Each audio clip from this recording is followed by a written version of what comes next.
There is so much wrong right now. Usually the saying is there's so much wrong in the world today. That's not right. It should be there's something wrong with the people of the world today. Even that isn't 100% right. The reason being because it's not just today. We've gotten to this point because of what happened yesterday and the day before and the years before. The saying really should be there's just something wrong with people. Well, what's wrong?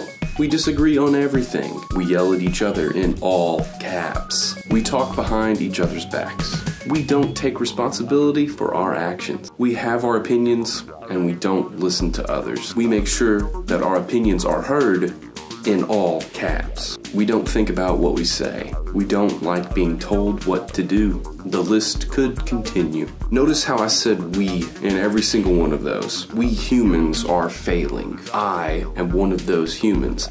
I am failing, but that's part of being human. Am I excusing bad behavior? No. Hence we don't take responsibility for our own actions. We should. If I know that I'm failing and I don't want to fail, what do I need to do? What should I do to succeed? There's a simple answer. Love your neighbor. Simple as that. Love your neighbor. I say simple as that. It's not really that simple, but it is as simple as those three words, love your neighbor. But how? If I disagree with my neighbor, if they yell at me in all caps, if they talk about me behind my back, if he doesn't take responsibility for letting his dog come to my yard and use the bathroom, how in the world am I supposed to love my neighbor? This is where the Jesus part comes in. Our sermon last week talked about this a little bit, and our lesson last night talked about this as well. We talked about John 13, and that's the story about Jesus washing his disciples' feet. And if you're not familiar with that story, pause right now and go read John 13 and the first 17 verses. What gets me the most in this story is that Jesus washed Judas's feet. Who was Judas? He was a person that followed Jesus around during his ministry. He saw the miracles.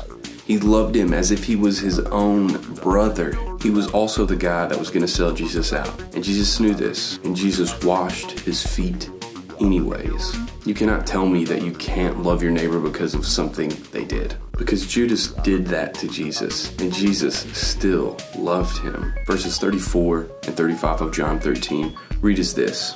First, I give you a new command. Love one another. Just as I have loved you, you are also to love one another. By this, everyone will know that you are my disciples if you love one another. Brian talked about this on Sunday, but loving one another is not a choice. It's a command.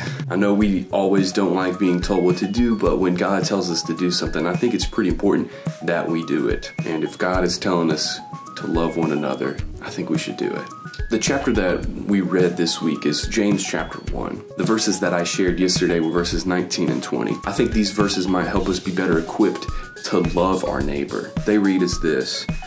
My dear brothers and sisters, understand this. Everyone should be quick to listen, slow to speak, and slow to anger. For human anger does not accomplish God's righteousness. There's a lot of anger in the world right now, and I think that, maybe if we could heed some of this wisdom, that might help us. That verse is saying, listen, think, don't get mad. Sorry, that was all caps, I apologize. Don't get mad. Once you start realizing that we are imperfect, that we sin, but that we should still love one another, man, there's gonna be so much resolution. We're all on the same team, so let's win. If you're interested in more videos like this, we have a whole catalog of Thursday Talks and Tours if you want to watch those. And if you're interested in watching something silly, we have a bunch of those as well. Thank you for watching, and love your neighbor! Love your neighbor.